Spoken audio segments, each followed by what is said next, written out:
The Confessions is a 4th century autobiographical stroke Christian devotional work by the North African theologian Augustine.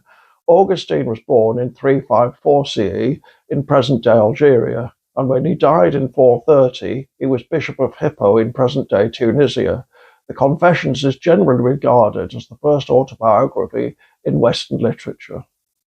But Augustine's also important as a philosopher. Some scholars see as 426 CE, the City of God, as the first sustained attempt at a philosophy of history, but he also anticipates Descartes' "I think, therefore I am" by over a millennium, and he has profound views on time and eternity.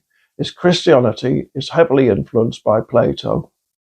Theologically, he conditioned the entire direction of Christian thought. His biggest battle was with a British theologian called Pelagius, who claimed that human beings were innately good, free will was real, and original sin was a delusion. Augustine thought none of those claims was true.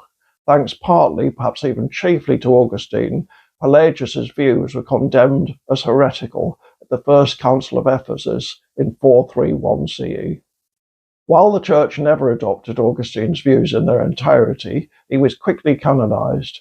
Thomas Aquinas was heavily influenced by him, although he ditched Plato in favour of Aristotle as the faith's main philosophical buttress, as were Martin Luther and John Calvin and the Protestant reformers generally.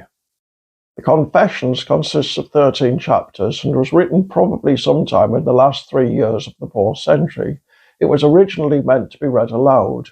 For modern readers, it can be a little hard going because it's written in the style of a prayer. So Augustine frequently breaks in to remind God of something or to thank God for a particular event. Chapter 1 deals with the author's birth and childhood. Chapters 11 to 13 are philosophical and answer the question of what God was doing before he created the world by claiming that there wasn't a before. Time is part of creation.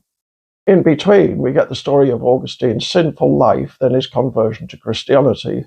One of the reasons he believes in original sin, the idea that we're all born sinful, having somehow inherited sin biologically as a necessary condition of our descent from Adam and Eve, is that he recognized it in his own life. When he was a child, for example, he and his friends stole some pears, just for the sake of stealing them. Prior to being a Christian, he was a teacher of rhetoric, and he belonged to a religion called Manichaeism. When he was young, Manichaeism rivaled Christianity in terms of numbers of adherents, intellectual prestige, and geographical distribution.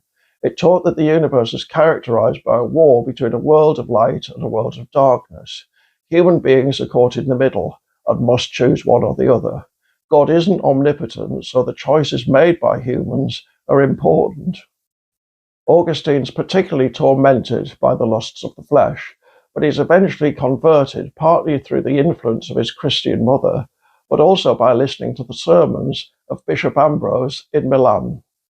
What makes the Confessions important for the general reader is Augustine's undeniable historical importance.